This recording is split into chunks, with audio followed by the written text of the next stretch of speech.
Buenos días, soy Leonardo Guidi, analista financiero de Conectar Bursátil. Hoy es viernes 6 de diciembre de 2024 y este es el resumen semanal de los mercados que comenzamos por el lado de Estados Unidos, donde, bueno, ahí aunque no se percibe mucho, vemos que terminamos esta semana en un nuevo récord histórico en el Standard & Poor's. La verdad que si tomamos la medición, estamos ya por arriba del 25%. Vamos a ver, tomando la medición desde principios de año, más o menos por acá. Vemos que sí, un 27% arriba. 27% arriba en este 2024 el Standard & Poor's. El Nasdaq más o menos parecido. Bueno, anormalmente positivo el año. O sea, tengámoslo muy en cuenta, o sea, no nos malacostumbremos, no creamos que esto es lo habitual. Este año ha sido excepcionalmente positivo. Obviamente venimos de un 2022 excepcionalmente e injustamente negativo, pero al mismo tiempo, al haber sido injustamente negativo, nos dio maravillosas oportunidades de compra, sobre todo en empresas tecnológicas, pero básicamente en prácticamente todos los sectores, porque lo único que performó bien durante 2022 fueron obviamente energía, por el tema de lo que había subido el precio del petróleo y el gas, y bancos y hasta ahí nomás. Bueno, las utilities, que este año vienen teniendo mucho protagonismo, ya sabemos que suelen ser unas empresas mediocres, no en el sentido peyorativo, sino mediocres en el sentido de promedio, que son empresas que, bueno, en los años buenos no andan muy bien y en los años malos no andan tan mal. Así que son empresas que se usan mucho para diversificar el riesgo, para las personas amantes de los dividendos. Bueno, ya sabemos que hay muchas críticas que se pueden hacer con respecto a armar un portafolio buscando dividendos, pero bueno, hay gente para las cuales tiene sentido invertir en utilities. Y está muy bien. Para nosotros, por supuesto, en Argentina tiene muchísimo sentido invertir en utilities porque, bueno, dadas las características propias de nuestro país, tenemos distribuidoras Cuyana, tenemos las transportadoras de gas, tenemos Edenor, o sea, todas empresas de utilities que terminan siendo tremendas inversiones, o sea, con grandes rentabilidades. Cuyana en los últimos meses ha sido una cosa maravillosa. Y son utilities, son empresas que en mercados normales, en países, digamos, de mercados financieros normales como Estados Unidos, como Europa, no tendrían el mayor atractivo para inversión. Pero sin embargo acá en Argentina, por las características que todos bien conocemos, bueno, se transforman en excelentes inversiones, porque claro, cuando se destruye todo, con los políticos argentinos que saben muy bien cómo destruir el valor de las empresas argentinas, sobre todo con la inflación, pero al mismo tiempo, por supuesto, con política y regulaciones, cuando los políticos destruyen el valor de las empresas, bueno, cuando empezamos a transitar el sendero opuesto, esperemos que esta vez sí sea diferente, vamos a ver, cuando empezamos a transitar el sendero opuesto, bueno, justamente las utilities tienen esa característica positiva, que es justamente un mercado cautivo, podríamos decir, o sea, una cantidad de clientes sobre los cuales ellos ejercen un monopolio. Y básicamente el principal problema que tienen estas empresas es el tema de la tarifa. El tema de la tarifa, que por supuesto les hace destruir capital. Por eso son tan malas inversiones en la parte anterior del ciclo, ¿no? Cuando todo se está destruyendo. Pero claro, como cuando se pega la vuelta, de lo único que dependés es de que el gobierno ajuste la tarifa, bueno, son empresas cuya tesis de inversión, cuya justificación para invertir es mucho más fácilmente defendible, y defendible ante terceros y ante vos mismo. Porque si yo tengo que defender o tengo que justificar la inversión en Mirgor, por ejemplo, es una excelente empresa con una gerencia que entiende muy bien lo que está haciendo, pero es una empresa que depende principalmente, por supuesto, de la macroeconomía, depende de que le vaya bien a sus negocios.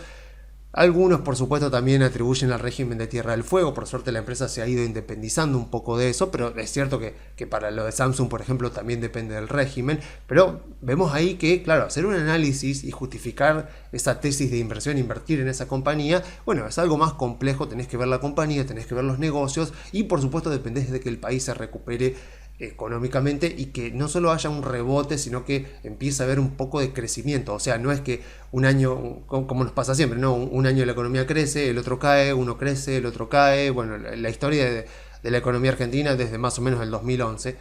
Entonces te cuesta un poco más justificar eso y al mismo tiempo mantenerte tranquilo con los vaivenes del mercado. En cambio, en una utility es mucho más sencillo defender la tesis de inversión porque las variables que dependen de los ingresos de la empresa son muy pocas. Entonces vos dependés principalmente del gobierno. Y aparte también es como, digamos, también es más fácil poder entender cuándo la empresa ya ha dado, o mejor dicho, cuándo la inversión ya ha dado todo lo que podía dar o ya ha dado la mayoría de lo que podía dar, porque claro, una empresa como Mirgor puede seguir creciendo, puede seguir reinvirtiendo, en vez de una utility no. Una utility a lo sumo tiene que invertir invertir con una rentabilidad sobre el capital invertido que esté igual o un poquito por encima del rendimiento sobre el capital, porque obviamente que el gobierno, al darle un monopolio a la empresa, no va a permitir que la empresa tenga un margen de rentabilidad muy grande. Al mismo tiempo, como por ahí lo ha comentado Milei, por ahí no ahora, pero antes, o sea, en los años anteriores, en sus famosas intervenciones en Intratables o en Animales Sueltos, bueno, en todas las entrevistas que hacía, siempre Milei él comentaba que él había trabajado mucho en el tema de empresas reguladas y hablaba de que justamente, o sea, cuando vos haces una concesión a una empresa, esa empresa tiene que sí o sí ganar al menos el costo de capital, porque si no estaría destruyendo valor y eso extendido en el tiempo a lo largo de muchos años tiende a la quiebra de la empresa. Entonces vos tenés que permitirle, o sea, vos como Estado, como ente regulador, tenés que permitirle a la empresa ganar como mínimo el costo de capital, de ser posible un poquito más y darle garantías, bueno, porque encima son empresas que dependen mucho del endeudamiento y que como tienen un mercado cautivo, digamos, tienen un monopolio otorgado por el Estado, consiguen financiamiento fácilmente, porque es fácil entonces defender para esa empresa para qué va a usar el endeudamiento y cómo va a poder devolver el dinero, porque tiene justamente ejerce un monopolio sobre una población a la que le cobra un servicio.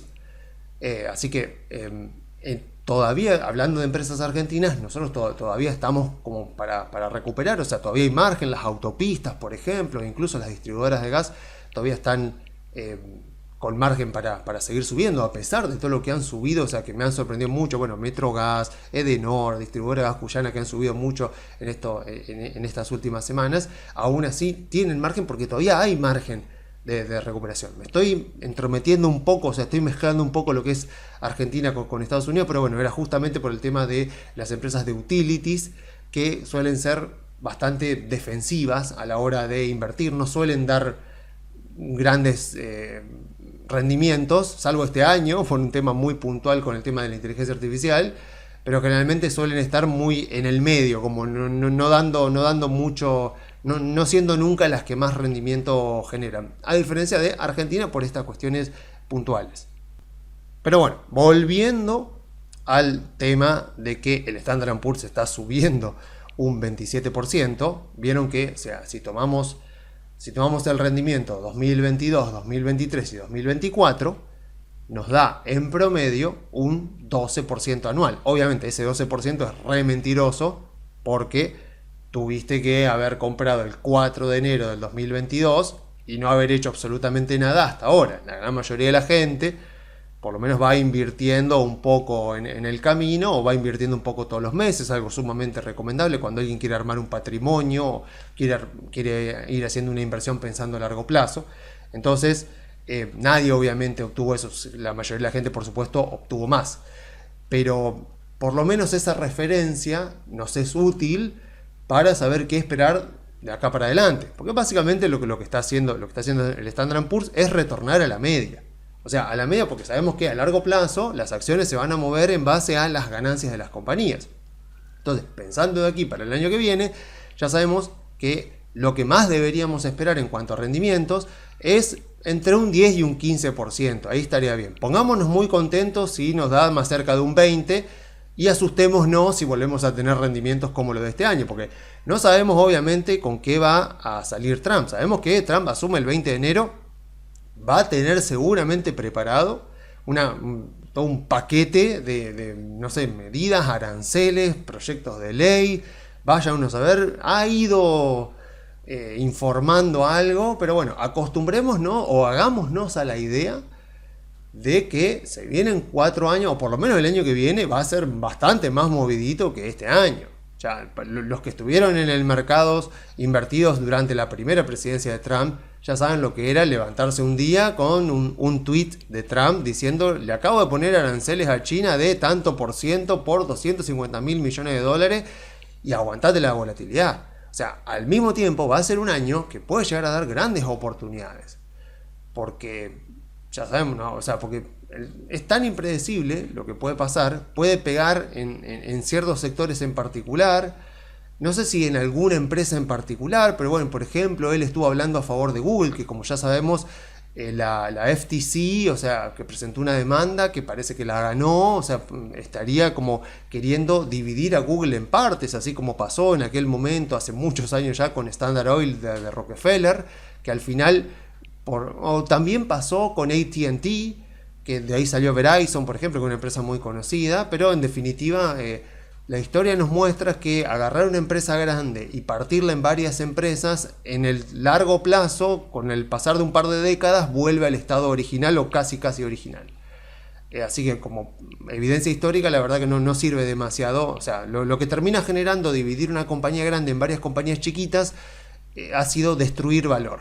O sea, y destruir valor era una cosa cuando Estados Unidos era el líder indiscutido de la economía mundial, de la geopolítica internacional, y otra cosa es ahora distinta cuando tenés a China ahí, que a pesar de que difícilmente sea un país que logre quitarle la hegemonía geopolítica a Estados Unidos, bueno, por lo menos va a ejercer presión. O sea, China en absoluto tiene los aliados estratégicos que tiene Estados Unidos. Se lleva mal incluso con la mayoría de todos sus vecinos, que tiene varios vecinos. Con India ni que hablar, que se llevan muy mal. Obviamente Taiwán ni siquiera lo reconocen. Bueno, o sea, con Corea, su único aliado real es Corea del Norte. Con eso ya decimos todo, ¿no? Entonces, vamos a tener 4 años bastante movidos. Y seguramente Trump va a querer que su primer año sea bueno. O sea, Trump no va a aceptar que su primer año sea malo en términos de mercado financiero, que las acciones bajen. O sea, él no va a querer, porque también sabemos que es su último mandato. Ya después de estos 4 años no se va a poder volver a presentar. Ya cumplió sus 2 mandatos, listo. En Estados Unidos, por constitución, no te puedes volver a presentar. Ni siquiera puedes volver a manejar un auto. Ya Trump en este momento ya no puede manejar. Pero bueno, se lo maneja el servicio secreto. Pero bueno, suponemos eso, así que se va a venir un 2025 más movido, que puede generar muchas oportunidades, a pesar de que si yo miro hacia adelante, digo, estoy en un Standard & Poor's de 6.000, casi 6.100, bueno, me espero un Standard & Poor's de 6.700 para el fin del 2025, no mucho más. A pesar de eso, o sea, o mejor dicho, justamente por eso es que tiene también mucho sentido analizar bien en profundidad las empresas. Porque claro, cuando era 2022 y estaba todo por el piso, estaba todo el mercado bajista, todas las tecnológicas cayendo fuerte, bueno, ahí vos analizabas, o sea, y más o menos, o sea, mirando algún balance, incluso le digo, usando ratios. Yo me acuerdo en aquel momento, tendría que revisar allá los videos que hice por el 2022, que en un momento incluso yo había mostrado que le habían pegado tanto a Meta, que su price earning casi que descontaba que la empresa iba a quebrar. Y me acuerdo que cité en aquel momento un paper de Michael Mabousin, donde él explicaba cómo poder sacarle un poco más de jugo al price earning, que como ya lo hemos comentado, también nos muestra bastante, el movimiento del price earning nos muestra mucho cómo se mueve el sentimiento del mercado, y ahí era clarísimo, porque vos, o sea, si vos te fijabas el price earning de ese momento, o sea, prácticamente descontaba como que la empresa no iba a volver a crecer. O sea, era extremadamente pesimista, era como que, bueno, ok, yo compro Meta, y acá puede pasar 2 cosas: o la empresa quiebra o estoy haciendo una de las mejores inversiones de mi vida. Por suerte, para los que compramos Meta en aquel momento, fue una inversión espectacular. De hecho, este año viene siendo espectacular. Pero en aquel momento estaba todo tan por el piso que vos podías más o menos comprar cualquier tecnológica. Ni que hablar si compraste Nvidia, por supuesto, pero podrías comprar cualquier tecnológica y te hubiera ido bien con todas. Ahora, ya habiendo retornado a la normalidad, ya con 2023 y 2024 habiendo retornado a la normalidad, o te compras el índice directamente, te compras el Standard & Poor's, te compras el Nasdaq, o ya tenés que ser un poco más selectivo. Como ya saben, a mí, o sea, yo vi hace un par de semanas que mostré la evaluación de Apple. Apple no me estaba gustando tanto, pero por supuesto tengo mi propio antecedente de Nvidia, con lo cual en absoluto fui a decirle a los clientes vendan Apple, porque ya me pasó con Nvidia. Y aparte no sé qué puede pasar el próximo año, porque aparte otra cosa que me pasa con Apple es que a pesar de que la evaluación es exigente, la empresa ha venido mejorando el margen de rentabilidad. O sea, en el caso de Apple vos ves que los ingresos no están creciendo, pero el margen de rentabilidad sí que está creciendo. Y en una empresa tan grande, un 0, algo que te mejore el margen de rentabilidad representa mucha plata que la empresa se ahorra y que va derecho para el accionista. Entonces, por eso digo, a pesar de ser una empresa que me parece que la evaluación está exigente, digo, tampoco saldría a decir salgamos a vender Apple que está cara. Pero aún así, a pesar de eso, si yo quiero comprar ahora, ahí sí tengo que volverme más selectivo, porque ya no es que está todo tan por el piso como era 2022, primer semestre de 2023. Ahora sí hay que ser selectivo. Por eso digo, Tesla me parece que a pesar de que ha subido 50% en un mes desde que ganó Trump, bueno, o sea, vamos a ver qué pasa en febrero cuando agarre el balance ya del cierre del 2024 y pueda hacerle una evaluación. Pero me acuerdo la última vez que le hice un balance, que seguro está publicado acá, de los primeros videos de febrero de este año. Me acuerdo que estaba muy subvaluada. Google lo mismo. Amazon, por más que todavía no le hice una evaluación, está con números bastante interesantes, sobre todo por lo que está creciendo su sector de publicidad, que por suerte Mercado Libre también lo está copiando, y también por cómo están empezando a invertir en inteligencia artificial. Y ya sabemos que por lo menos Jeff Bezos, está bien que Jeff Bezos ya no es más el CEO, pero obviamente es una persona que sigue teniendo mucha influencia, es el principal accionista de la compañía, creo, o uno de los principales. Y la persona que hoy está como CEO de la compañía es la persona que antes estaba en AWS, o sea que es la persona que estaba comandando el sector que más crecía y que creo que es el que sigue creciendo más, o por lo menos uno de los más grandes porque publicidad está creciendo más. Pero en todo caso, la filosofía de una empresa como Amazon es siempre la de pensar a largo plazo, sobre todo siendo tan grande como es ahora. Entonces, si Amazon está invirtiendo en inteligencia artificial, es muy probable que no veamos todavía efectos. Capaz que, no sé si decir todo el 2025, capaz que en 2025 ya veamos algo, pero es una empresa que piensa bien a largo plazo y que deja que las cosas maduren bien para sacarle todo el potencial. Así que ahí hay un foco de creación de valor muy interesante en una empresa que ya de por sí es muy grande. Así que yo sigo viendo valor, pero obviamente hay que ser selectivo. Vista Oil, a pesar de ser una empresa argentina, es un CDR. Y tendría que hablar de Vista Oil más en Argentina, no tanto cuando hablo en Estados Unidos, pero el hecho de que sea CDR me hace tender a querer hablar acá. Pero bueno, Vista Oil y Mercado Libre, que también son dos empresas de las que tendría que hablar cuando hablo de Argentina, son dos empresas que claramente están subvaluadas. Una gran muestra fue lo que pasó en Mercado Libre. Cuando la castigaron después del último balance, enseguida ya se recuperó y llegó casi de vuelta a los $2.000 por acción. Pero en relación a Estados Unidos, bueno, o sea, espero, bueno, Costco, o sea, yo con Costco sinceramente tengo ese problema, o sea, de que Charlie Munger la amaba, los inversores la aman, es una gran empresa muy fácil de evaluar. Si una persona quiere aprender a evaluar empresas, así como con el Excel que utilizo yo, con toda esta metodología, Costco creo que es la mejor empresa para arrancar, porque es muy sencilla de entender y es muy estable. A tal punto de que el propio libro de McKinsey la utiliza como ejemplo a lo largo de todo el libro para explicar cómo se evalúa una compañía. Bueno, lo que me pasa con Costco es que yo miro cómo se ha movido la compañía y me fijo, están $992. $992. Cuando miro la compañía, veo que entre 2000 a ver si hago memoria, creo que era entre 2021, esta empresa cierra su año fiscal en agosto, me parece.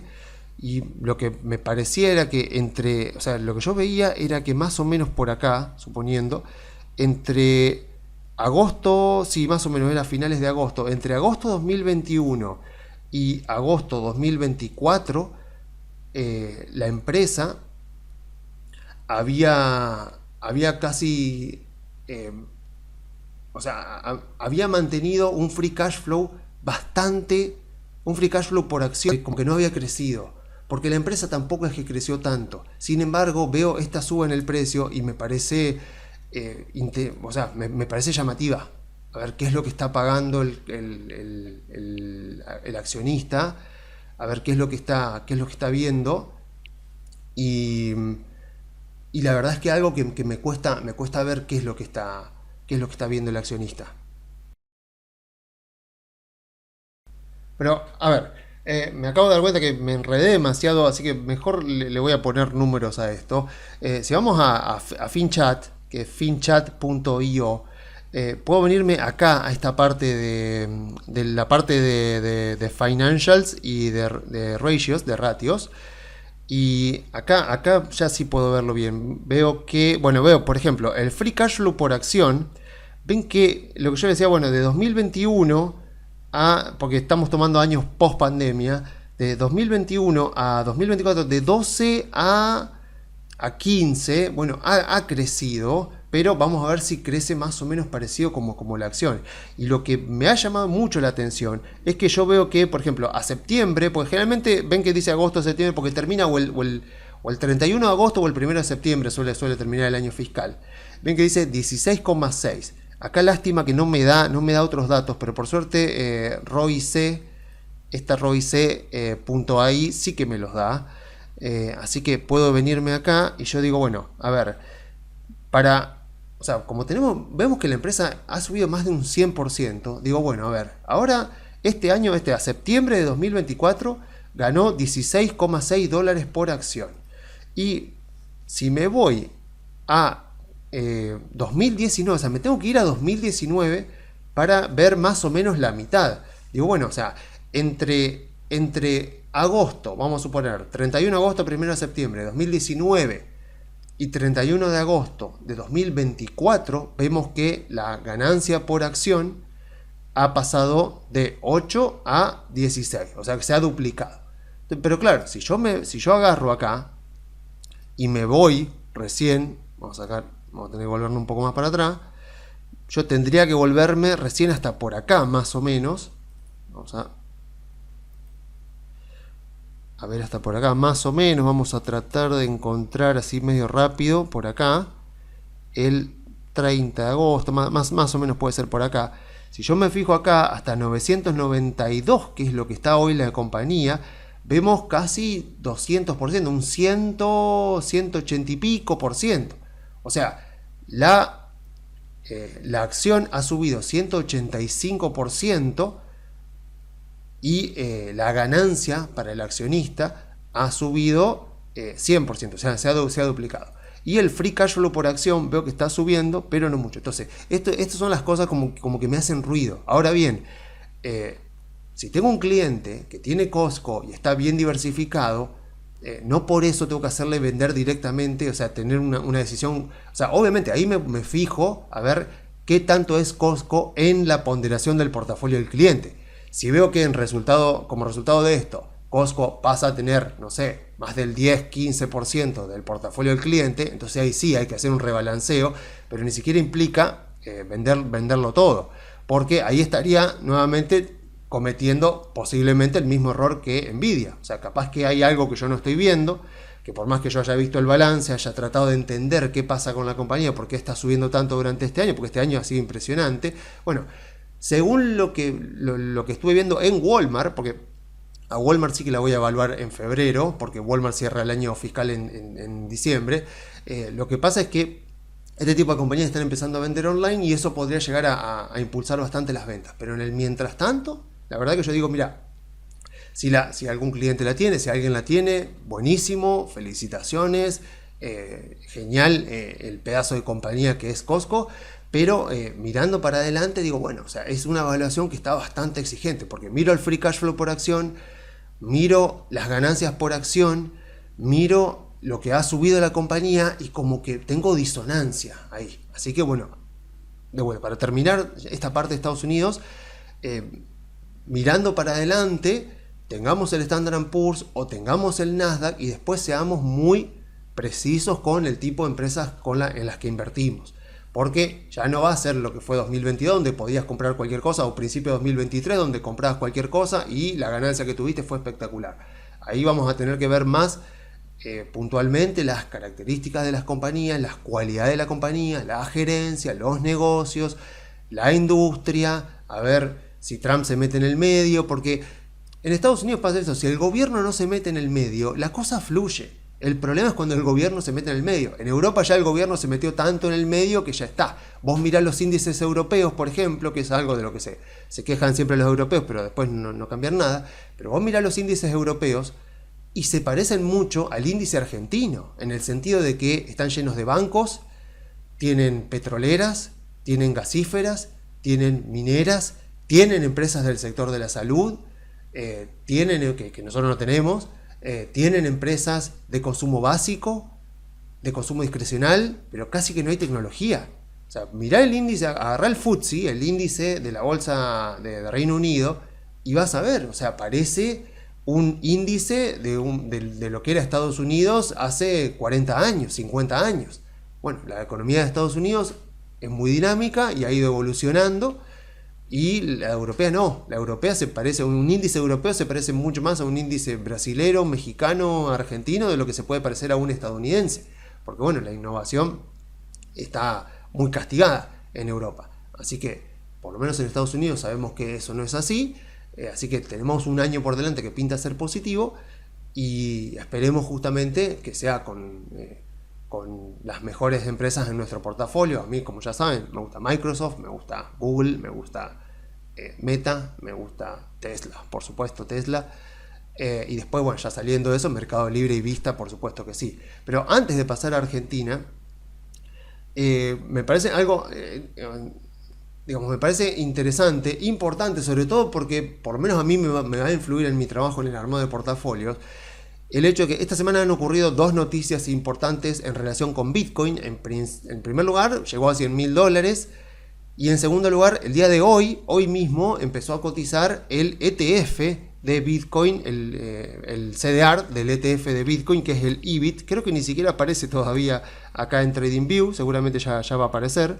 Sí, capaz que ya para la semana que viene aparece, pero bueno, este es el IBIT, que básicamente lo que hace es replicar, arrancó en agosto me parece, más o menos, bueno, está bien que toma el tiempo del Bitcoin desde antes, pero básicamente lo que hace es replicar prácticamente al 100% el movimiento de Bitcoin. Entonces es buenísimo porque a pesar de que Bitcoin no está aceptado por la Comisión Nacional de Valores, el ETF sí que está. Entonces podemos de esa manera invertir en Bitcoin sin la necesidad de invertir en Bitcoin. Encima te da una capa de seguridad adicional, porque obviamente mucha gente dice, bueno, pero ¿qué pasa si me hackean la billetera? ¿Qué pasa si si tengo cuenta en Binance, si tengo cuenta en alguna billetera en Argentina y me hackean y me pueden sacar mis criptos?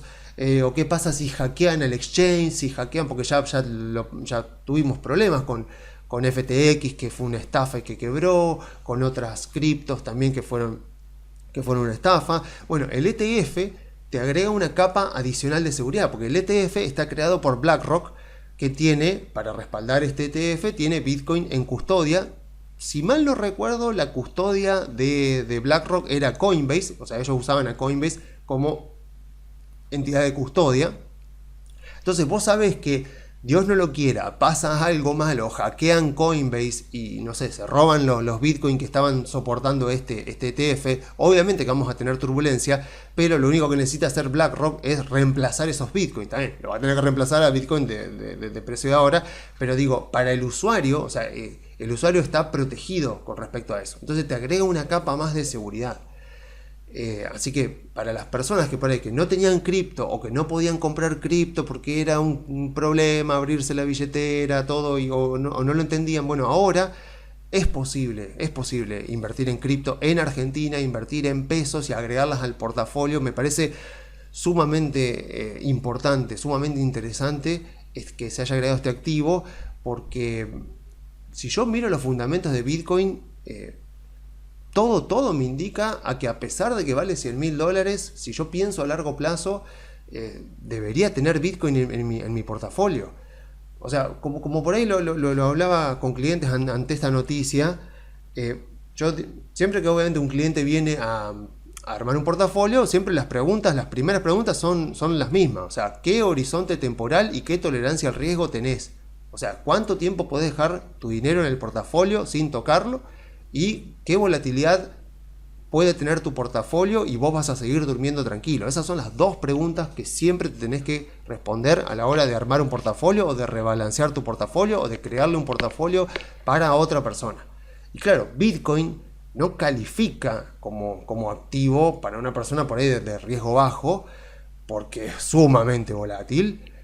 Pero cuanto más en el tiempo se aleje la persona, cuando una persona ya te diga, no, más de 2 años o más todavía, o esto lo quiero armar para mi jubilación, bueno, a pesar del perfil de riesgo de la persona, ahí uno tendría que decirle, mira, cuanto más te alejas en el tiempo, más razones tenés para tener, aunque sea un poquito, un 5% de Bitcoin en tu portafolio, porque los fundamentos te dicen que a largo plazo necesariamente va a valer más. Es mucho más probable que valga más a que valga menos, porque es un grave error esa gente que dice que por ahí que Bitcoin no vale nada, que claro, Bitcoin, o sea, Bitcoin no agrega nada, o sea, que es algo innecesario.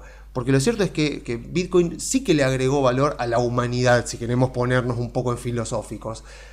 Bitcoin obviamente que le agregó valor a la humanidad porque resolvió, por lo menos resolvió dos problemas. Que el primer problema era la transferencia de un activo digital. O sea, si yo tengo un activo digital y quiero transferírselo a otra persona, ¿de qué manera podemos garantizar de que yo le transfiero el activo digital y de que no queda copia en el lugar de origen, y de que en caso de que se haga una copia, el que tiene la original es la persona del destinataria y no yo?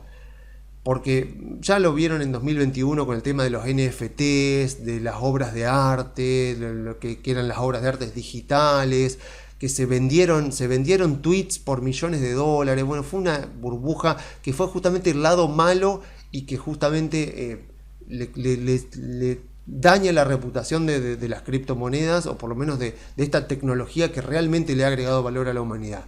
Porque ahora con Bitcoin vos podés transferir un activo digital, y efectivamente eso está garantizado. O sea, la red valida que se ha hecho la transferencia del activo digital, y eso es inhackeable. Yo no puedo, si por lo menos ya con el tamaño, con el poder computacional que tiene la red de Bitcoin, yo ya no puedo simular una transacción diciéndole yo le he transferido un Bitcoin a tal persona, y al mismo tiempo decirle a la red que yo tengo el Bitcoin. O sea, si yo lo transferí, o sea, yo ya lo cedí a cambio de dinero, y lo tiene la otra persona, y eso ya está validado. Y la red sola ya lo valida. Y esa es la segunda ventaja, el segundo agregado de valor que hace Bitcoin al estado del arte tal como estaba en el 2008 cuando sale el paper, y en 2009 cuando sale efectivamente Bitcoin, y es el tema del intermediario necesario. Si vos querés comprar en el Mercado Libre, tiene que estar Mercado Libre en el medio, que te valida la transacción, que se asegura de que a vos te llegue el artículo y de que a la persona le llegue el dinero. Si tenés que hacer una transferencia internacional, también hay un banco que se pone en el medio para validar la transacción. Y así con todo. Con Bitcoin no. O sea, ahí ya el intermediario necesario ya no es necesario, y la transferencia se hace directamente, y la red es la que valida la transacción.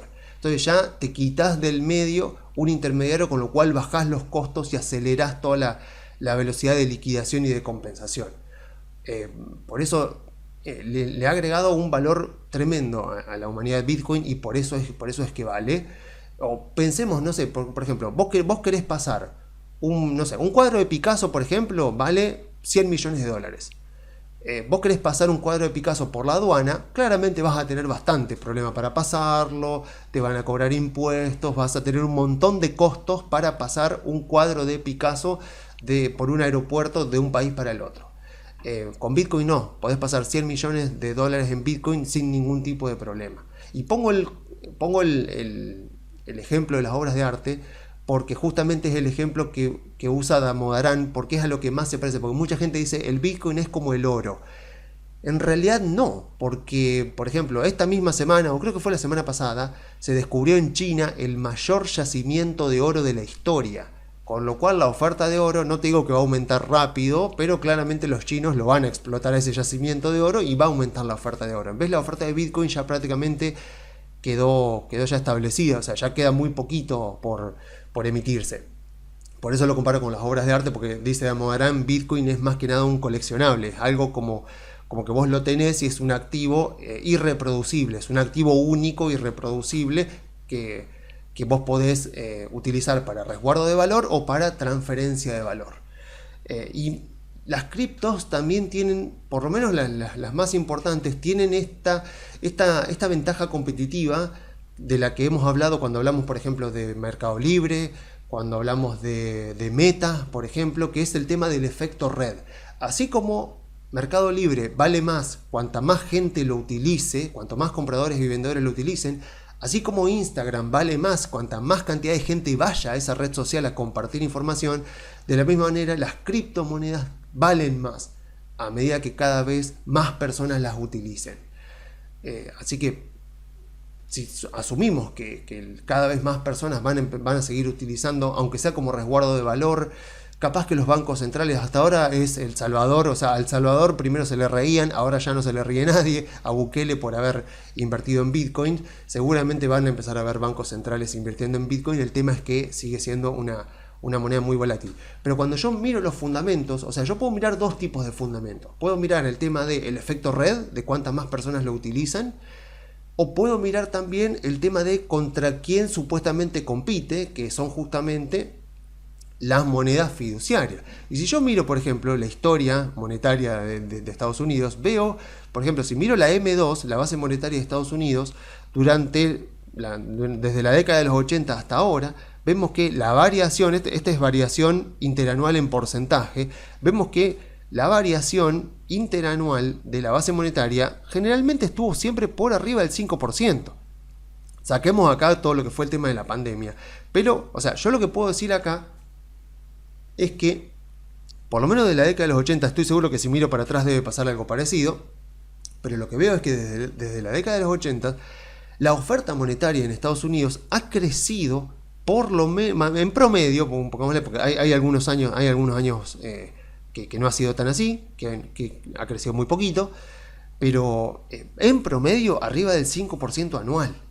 Entonces, ¿qué quiere decir? Bueno, entonces uno me puede preguntar, ¿pero por qué entonces la inflación promedio de Estados Unidos durante ese tiempo no fue del 5% anual? Bueno, porque también hay demanda de dinero. Ya saben que la inflación, o sea, es un fenómeno monetario que depende de la oferta y de la demanda de dinero. Acá estamos viendo la oferta de dinero, pero nos falta la parte de la demanda de dinero. Si la inflación no fue justamente 5 o 6%, como marcaría acá, quiere decir que es porque hubo oferta de dinero, o sea, porque ese dinero hubo demanda de dinero, o sea, ese dinero encontró demanda. Pero bueno, vemos esto, vemos que si vos tenés dólares, la oferta monetaria de dólares está creciendo, va creciendo más o menos al 5, 6, 7% interanual. Vemos acá que fue de todo este periodo el único periodo donde se contrajo la base monetaria de Estados Unidos fue 2022-2023. Esta para mí es la principal razón por la cual bajó la inflación en Estados Unidos. Ahora vemos que ya está volviendo a el promedio histórico y va a seguir así. O sea, cuando yo miro hacia adelante, digo, bueno, a ver, Elon Musk va a estar ahí con Trump para tratar de desregular el gobierno, para tratar de bajar el gasto público. El tema es que no tiene mucho margen para hacerlo. O sea, cuando vos mirás el presupuesto de Estados Unidos, hay mucho gasto del presupuesto de Estados Unidos que no es cortable. O sea, las personas de la tercera edad en Estados Unidos tienen salud gratuita con el Medicare. Las personas, por supuesto, los veteranos de guerra, por supuesto que tienen salud gratuita, y los pobres también tienen salud gratuita, por lo menos en su gran mayoría. Los que están jodidos, que tienen que pagar la salud, son los del medio. Entonces, todo ese gasto no se puede recortar. Después tenés un montón de otros gastos poner el gasto en defensa, o sea, hay gastos muy puntuales, muy estratégicos que no los podés cortar.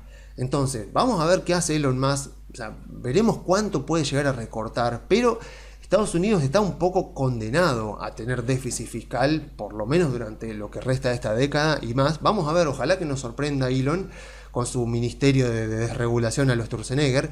Y después cuando vos miras Europa, en Europa pasa lo mismo. Fíjese, esta misma semana voló el primer ministro de Francia. Bueno, Francia tiene una forma de gobierno media híbrida, o sea, con Macron siendo el presidente, pero el primer ministro es el que presenta el presupuesto. Pero bueno, más allá de eso, el primer ministro de Francia, que no me acuerdo ahora quién es, presentó un presupuesto donde estaba bajando, creo que era, no sé si un punto de gasto público, de déficit, o sea, no era que iba a llevar el presupuesto a superávit, iba a bajar un poquito el déficit para el próximo año, para tratar de llevarlo más o menos al déficit del 3%, que creo que es el máximo de la Unión Europea, y casi que salió eyectado de su cargo. Parecería que están todos de acuerdo, tanto la derecha como la izquierda de Francia, están de acuerdo en hacerle una moción de censura a este tipo para sacarlo.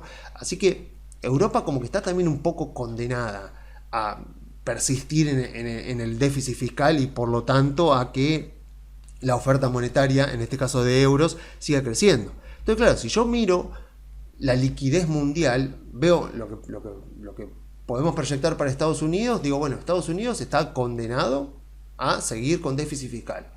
Europa, por lo menos Francia, España, Italia también, Reino Unido, les es difícil por la estructura de gasto público que tienen, por la estructura de política que tienen, está difícil que puedan hacer lo mismo que hizo Milei acá ya en el primer mes, llevando a superávit fiscal durante el primer mes. Está difícil, no digo que es imposible, pero está difícil porque son situaciones bastante diferentes. Entonces, si yo miro para adelante, miro, che, ¿qué va a pasar si yo tomo la liquidez mundial pensando en la oferta monetaria de Estados Unidos, o mejor dicho, la oferta monetaria de dólares, de euros, de libras esterlinas, de yuanes chinos, de yenes japoneses, y tomo eso como toda una representación, digo, ¿qué creo yo que va a pasar con todo eso a nivel global? ¿Que va a aumentar o que va a caer o que se va a mantener más o menos así? Y lo cierto es que todo indica que va a aumentar. Entonces los fundamentos del Bitcoin sería lo mismo que aumenten. De hecho hay una página web, hay una revista, que es esta revista que se llama Bitcoin Magazine Pro, que se han tomado el trabajo. Lástima que, bueno, por una cuestión obvia no lo pueden actualizar mes a mes, porque bueno, no es información que la tengan disponible todo el tiempo, sobre todo para países como China, por ejemplo.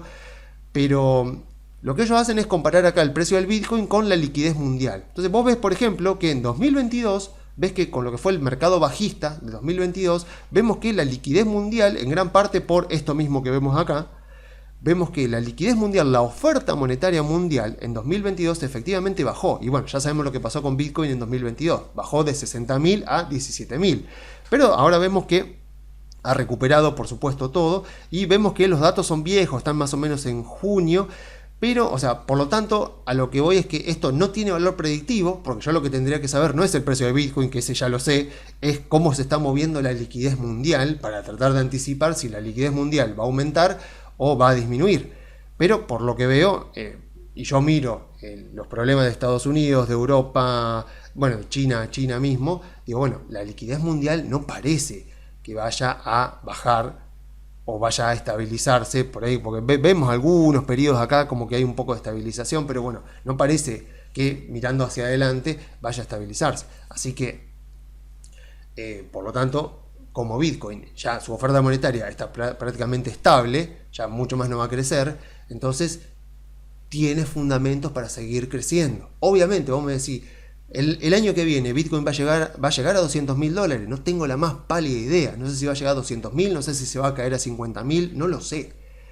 Lo que sé es que, como yo le digo a los clientes, cuanto más te alejas en el tiempo, cuando armás un portafolio con un horizonte temporal de muy largo plazo, cuanto más te alejas en el tiempo en cuanto a el momento en que vas a necesitar el dinero, más sentido tiene, por más que tu percepción de riesgo sea de aversión al riesgo, más sentido tiene por el horizonte temporal tan largo que tenés de invertir en activos un poco más riesgosos, pero que tengan buenos fundamentos. Por eso cuanto más lejos te vas en el tiempo, por ahí conviene más tener Nasdaq y no tanto Standard & Poor's, o un poco de los dos, pero más Nasdaq y menos Standard & Poor's. Y lo mismo pasa con Bitcoin. O sea, un cliente que por ahí me dice, mira, yo, no sé, 3 años, 4 años, 5 años lo puedo llegar a dejar. Bueno, yo miro para atrás y veo por lo menos que Bitcoin, que yo sepa, si estoy haciendo memoria, pero creo que no tuvo ningún año de periodo de por ahí 2, 3 años, o 3 años, 4, 5 años a la baja. También que la vida de Bitcoin es muy, muy pequeño, porque arrancó el 3 de enero de 2009. Pero bueno, o sea, a largo plazo lo que yo veo es esto, y porque fundamentos tiene, porque cada vez hay más gente que lo usa, y al mismo tiempo la liquidez global no solo que ha ido aumentando, sino que va a seguir aumentando. A menos que, como digo, de repente venga Elon Musk y diga, bueno, logramos encontrar un montón de corte de gasto público, llevamos a Estados Unidos a superávit.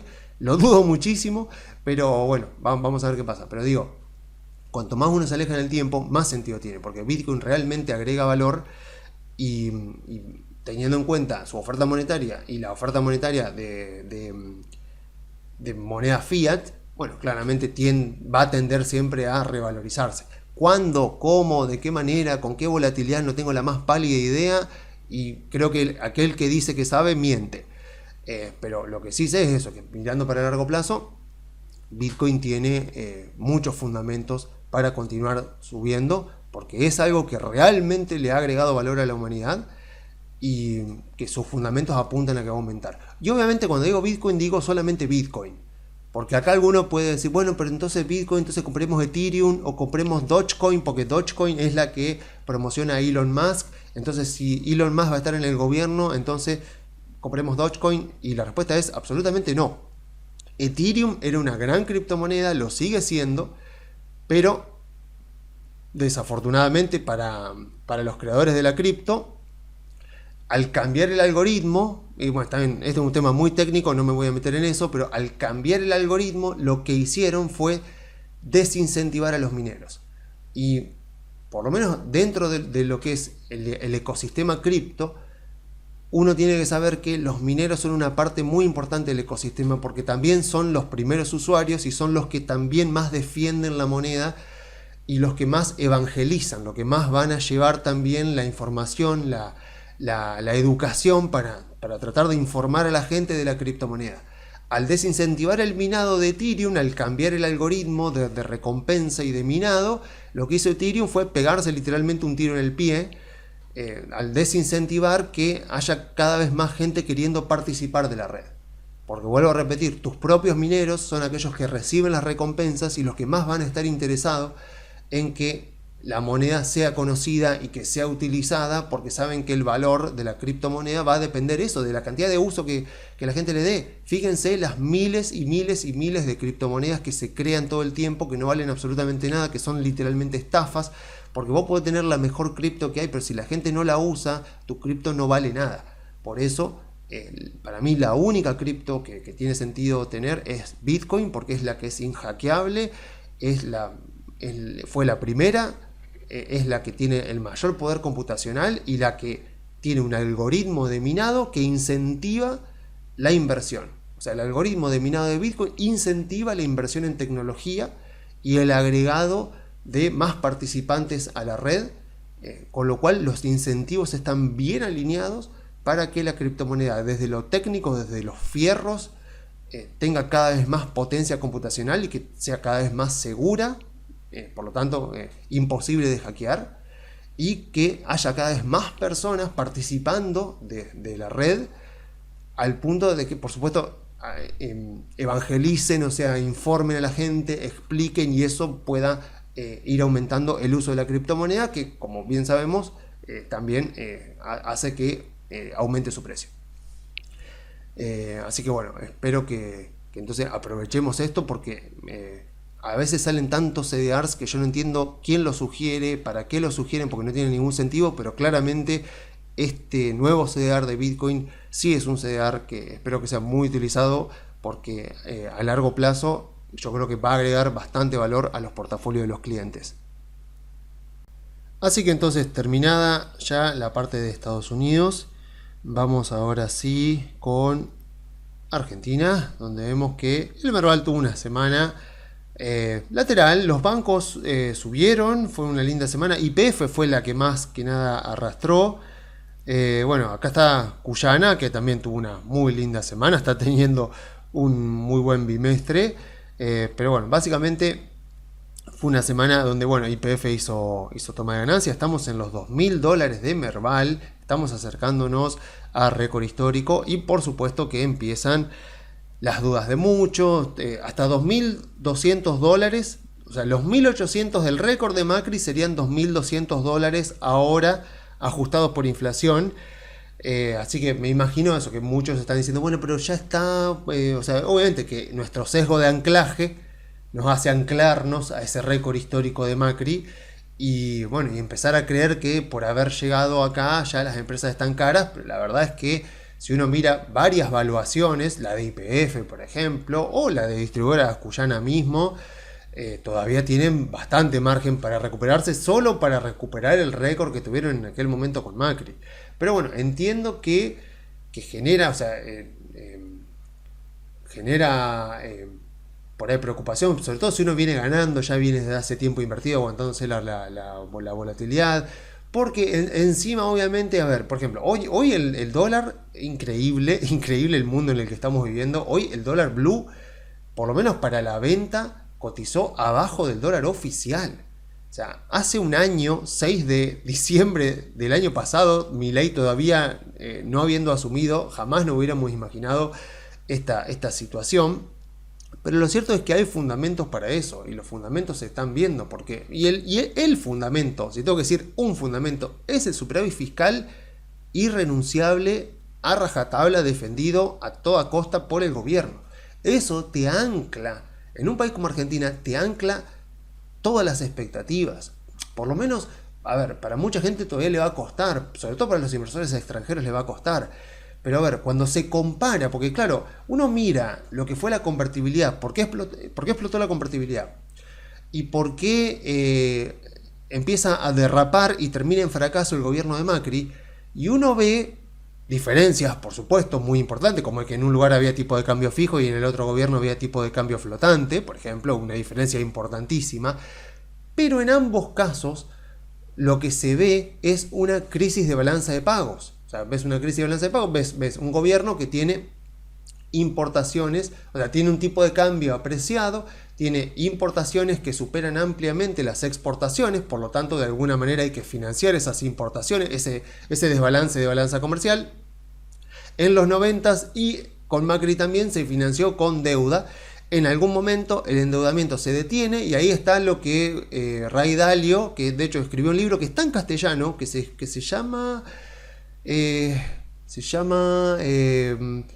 las crisis de gran endeudamiento, algo así. O sea, si buscan Ray Dalio, crisis de gran endeudamiento, lo van a encontrar. Se consigue en Mercado Libre, desgraciadamente no está digital, así que no lo he podido encontrar. Es un libro largo, de más de 400 páginas, pero las que valen son las primeras 50, 60 páginas, donde él explica las crisis de endeudamiento cuando son en moneda local y cuando son en moneda extranjera. Vos lees la crisis de deuda en moneda extranjera y sabés lo que pasó en la convertibilidad y sabés lo que pasó con Macri y es tal cual, paso por paso se va siguiendo todo.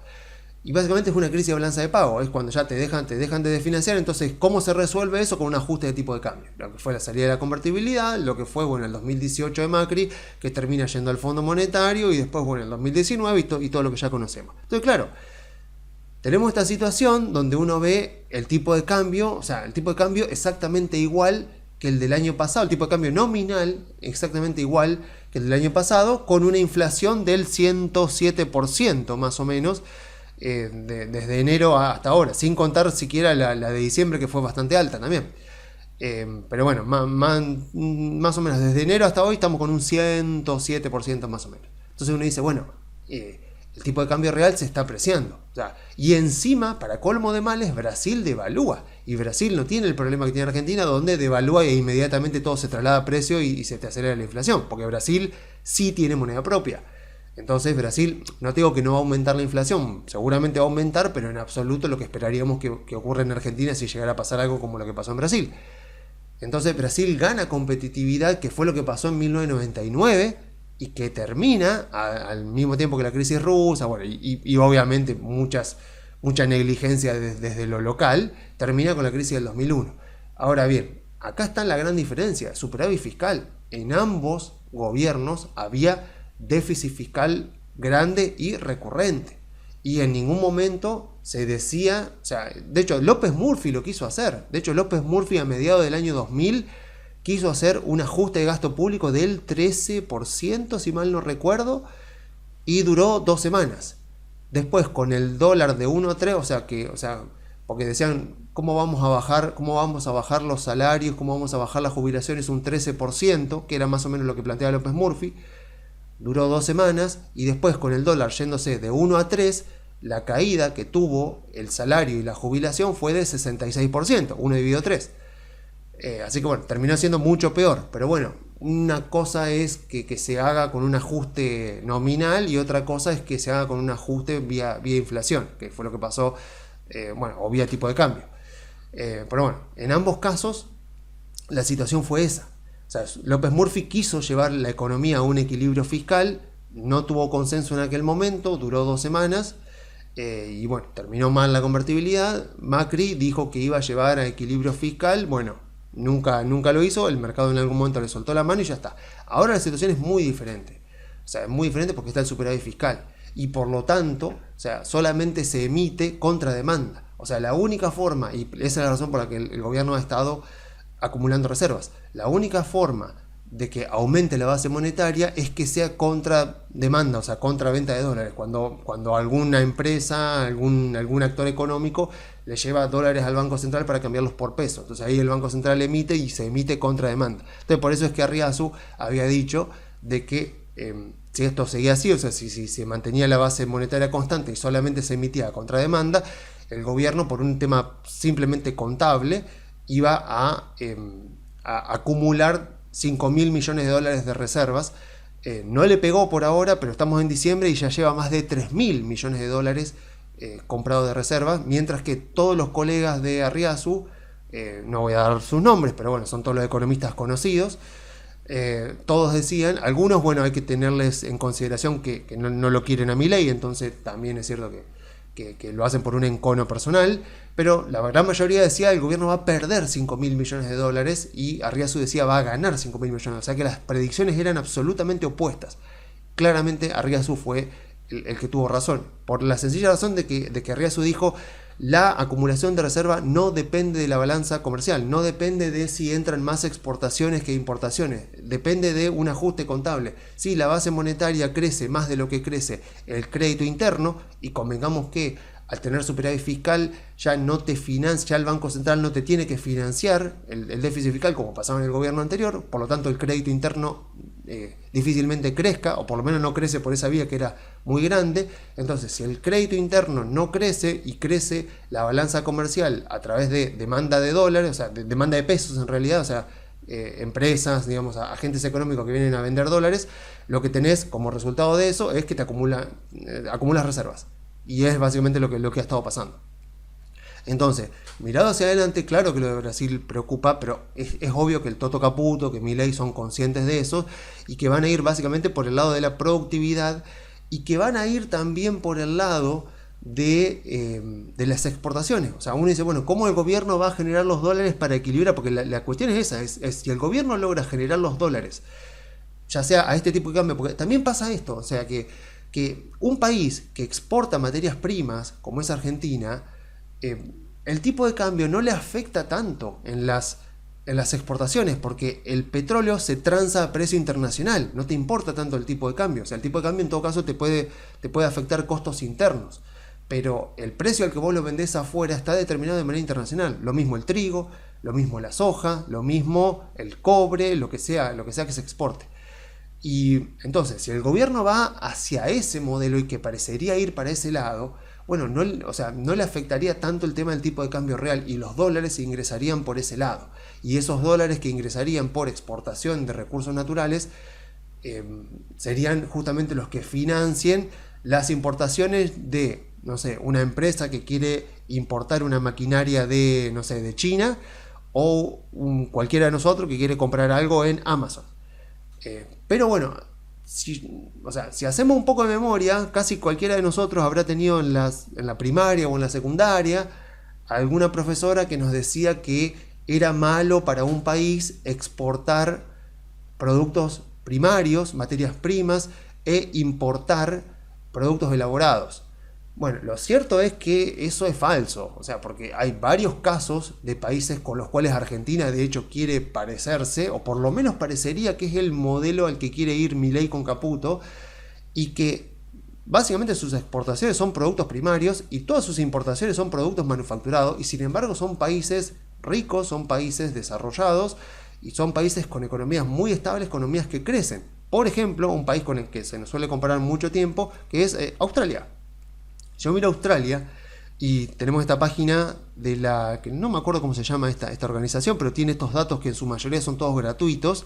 Si uno mira Australia y viene para abajo, más o menos para abajo, y vemos acá, podemos ver las exportaciones y las importaciones. Yo veo, esto es a 2022, un poquito viejo, pero este tipo de cosas no cambian mucho en el tiempo. Pero si yo miro cuáles son las exportaciones de Australia, y tengo carbón, mineral de hierro, gas, petróleo, otros minerales, bueno, trigo, colza, cebada, oro, otros minerales acá, joyería, metales preciosos, aluminio. Y recién acá entramos a los productos químicos. O sea, si yo me fijo acá, las principales 4 o 5, porque incluso también tiene parte de carnes acá, carne bovina, carne de oveja, de cabra, o sea, todo lo que sea carnes que no deja de ser producto primario. Entonces yo miro Australia, un país que no conoce, hace más de 30 años que no sabe lo que es una recesión. Yo miro este país y me fijo las exportaciones y veo esto. Veo productos minerales, veo productos vegetales, veo metales preciosos, veo metales, veo carnes, y recién acá empezamos a tener productos químicos, maquinaria, o sea, lo que serían más productos elaborados. Y cuando me fijo importaciones de, obviamente a quienes más les exporta, Australia es a China, Japón, Corea del Sur, o sea, todos sus vecinos, como cualquier país que comercia más con sus vecinos regionales que con el resto. Y cuando veo las importaciones de Australia, veo que importa autos, importa camiones, importa también petróleo refinado, claro, porque Australia exporta petróleo crudo, pero importa petróleo refinado. Equipamiento, obviamente, imagínense que está totalmente ligado a China, un país como Australia. Entonces, si yo miro esto y pienso un poco qué es lo que están incentivando tanto Milei como Caputo, digo, bueno, a ver, este país, Australia, tiene una balanza comercial, tiene una cuenta corriente que actualmente no es deficitaria, pero que durante mucho tiempo lo fue. Si yo miro, por ejemplo, acá los datos de expansión y miro lo que es la balanza comercial, veo la tasa de cobertura. La tasa de cobertura es exportaciones dividido importaciones. O sea, cuando está por arriba del 100%, quiere decir que las exportaciones fueron mayores a las importaciones. Cuando está por debajo del 100%, las importaciones fueron mayores a las exportaciones. Y si me voy para atrás, veo eso. Veo que durante mucho tiempo, o sea, arrancamos en la década de los 60, durante mucho tiempo vemos que está por debajo del 100%. O sea, durante muchos años, pero muchos años, vemos a Australia con balanza comercial, digamos, deficitaria, con importaciones que superaban a las exportaciones. Pero es obvio, cuando un país se está desarrollando, recibe mucha inversión extranjera directa, y esa inversión extranjera directa cuenta como importación. Entonces, no digo que este sea el caso de Argentina en este momento, pero digo que si yo pongo Noruega acá, pasaría algo parecido. Noruega es otro país con el que se nos suele comparar porque tiene importantes yacimientos petroleros, y Noruega durante décadas, pero décadas, tuvo balanza comercial deficitaria porque entraba mucha inversión extranjera directa a desarrollar las cuencas petroleras en el Mar del Norte, en Noruega, y hoy Noruega tiene una balanza comercial recontra superavitaria, o sea, con exportaciones que superan muchísimo a las importaciones, pero primero tuvo que desarrollarse. Entonces, Argentina puede empezar a transitar este camino para convertirse en este tipo de país. Un país, o sea, donde se enfatice mucho este tipo de exportaciones, entonces que los dólares entren por ahí y que las importaciones se financien con esos dólares. Vamos a ver, o sea, yo creo que por el desarrollo que le están dando a Vaca Muerta y con el tema de la minería, creo que van por ese lado, pero digo, entiendo la preocupación, entiendo que Brasil preocupe, porque claramente Brasil barato Brasil barato fue una de las causas del colapso del 2001, aunque principalmente el colapso del 2001 fue el déficit fiscal recurrente, financiado con endeudamiento en aquel momento. Pero bueno, la situación ahora es diferente. Ahora tenemos superávit fiscal y eso cambia mucho las cosas. Aún así, obviamente, el tema de la balanza comercial es preocupante porque no tenemos reservas. O sea, y al no tener reservas, digo, bueno, por eso es que Milei, a pesar de que hoy el dólar blue y el dólar oficial son prácticamente igual, Milei todavía no abre el cepo porque no tenemos reservas. Y no sabemos cuánto va a ser la demanda de dinero, y sobre todo en un año electoral como el año que viene, donde sabemos que pase lo que pase, va a haber dolarización de carteras porque va a haber gente que no va a querer pasar las elecciones en pesos por más encuestas positivas que le puedan dar a Milei. Así que tiene sentido que aún no abran el cepo hasta no tener reservas. Y bueno, como dice Riazu, las reservas el año que viene van a salir de una cosecha del campo que puede ser normalita, promedio, pero al mismo tiempo de entre 10.000 y 15.000 millones de dólares de exportación de energía, más lo que se puede agregar de exportación de cobre, de exportación de otros minerales, de exportación de litio también. Así que para mí va por ese lado. O sea, el plan estratégico de Milei para el desarrollo del país, para mí va por ese lado, tratando de copiar un poco el modelo australiano. Porque si miramos a Argentina, porque de hecho podemos buscar a Argentina y ver cómo estamos ahora, y la verdad que estamos bastante diferente. Yo me fijo acá, exportaciones de Argentina, como nos podemos imaginar, fíjense que en el caso de Australia tenemos lo que sería energía, bueno, acá lo pone como minerales y lo mezcla un poco con mineral de hierro, pero acá si tenemos que hablar de carbón, petróleo y gas, tenemos que hablar de energía. Claramente Argentina no va a ser exportador de carbón, dudo mucho que lo sea, pero vemos que acá nosotros tenemos principalmente harina de soja, maíz, soja, o sea, básicamente productos del agro. O sea, productos vegetales, como dice ahí, o productos alimenticios, o sea, vegetales ya un poco más procesados. Pero bueno, vemos que estamos así y toda la parte de energía está muy para abajo. Yo creo que van por este lado, van por el lado de energía, de metales preciosos, de minerales, van por ese lado, para tratar de equilibrar un poco la balanza comercial. El tema es que, por supuesto, eso va a llevar tiempo y vamos a necesitar de pruebas, vamos a necesitar de números. Según Arriazu, las reservas del próximo año van a tener que crecer. O sea, lo que se dice es que el gobierno va a comprar, según las estimaciones que hacen ellos, el gobierno va a comprar 15.000 millones de dólares de reservas, de los cuales obviamente la enorme mayoría se va a usar. Así que veremos si para esta altura del año que viene estamos con reservas positivas, deberíamos tener, pero tampoco se crean que vamos a estar con muchas reservas positivas, pero sí obviamente con un gobierno que ya sentando esas bases, pues decir, bueno, a medida que se vayan cancelando los compromisos que va heredando el gobierno, que ha ido heredando el gobierno, bueno, la macroeconomía cada vez va a estabilizarse mucho más, la inflación ya va a estar casi totalmente estabilizada y se van a ir sentando de esa manera ya las bases para un verdadero crecimiento económico, o mejor dicho, para un verdadero desarrollo económico. Así que en base a eso, digo, me parece que a pesar de los temores que puede generar Brasil, los bonos argentinos siguen teniendo margen para subir. Pensemos que con Macri tenía déficit fiscal, se endeudaba con el exterior, tenía déficit de cuenta corriente, importaciones muy superiores a las exportaciones, financiadas con deuda, tenía reformas cosméticas, o sea, reforma previsional, o sea, alguna reforma impositiva que era cosmética nada más, en el fondo no cambiaba nada, y aún así el riesgo país llegó a 350 puntos. Así que imagínense, o sea, ahora tenemos muchos más fundamentos para que de a poco el riesgo país converja a 400 puntos, 500 puntos, con la diferencia de que Macri sacó el cepo muy rápido porque tuvo financiamiento y el cepo con Milei todavía va a tardar un tiempo más. Esa es la gran diferencia y una diferencia no menor a tener en cuenta. Pero en mi caso, para nosotros nos juega positivo, nos juega a favor, porque nos da más tiempo, sobre todo ahora que se pague el aguinaldo, para aprovechar y seguir comprando YPF, seguir comprando Pampa, seguir comprando Vista, seguir comprando algún banco, distribuidora de gas Cuyana, no sé, Transener, Autopista del Sol, AL35, o sea, cada uno de estos activos obviamente tiene diferentes proyecciones de suba. Una L35 más que un 25%, 30% en el mejor de los casos no te va a dar.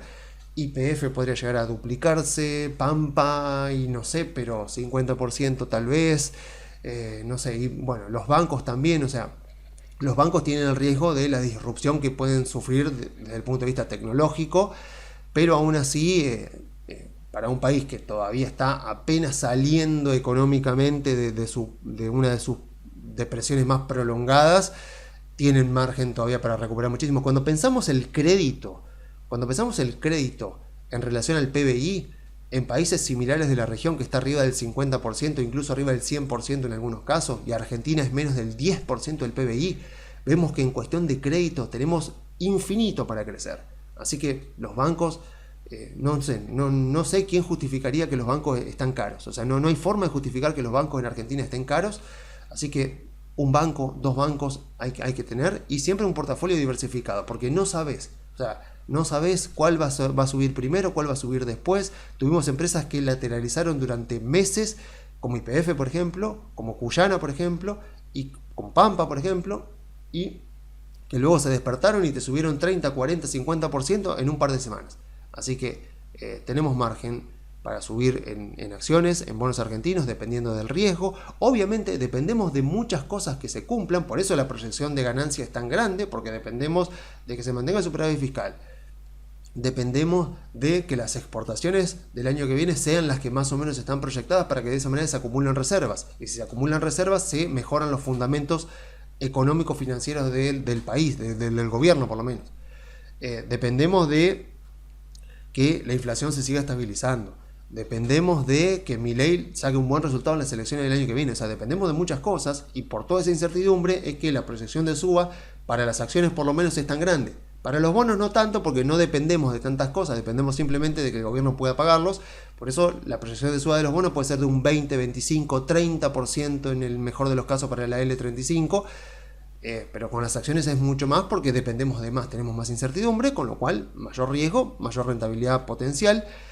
Pero bueno, aún así sigue teniendo sentido. Aprovechemos diciembre, ahora que están un poco frenando las acciones.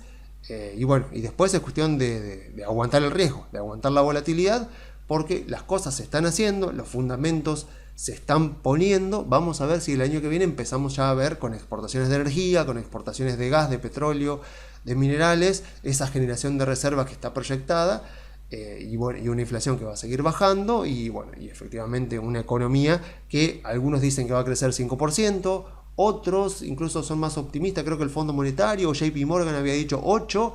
Así que bueno, si eso se da, claramente las acciones en Argentina tienen que andar bastante bien.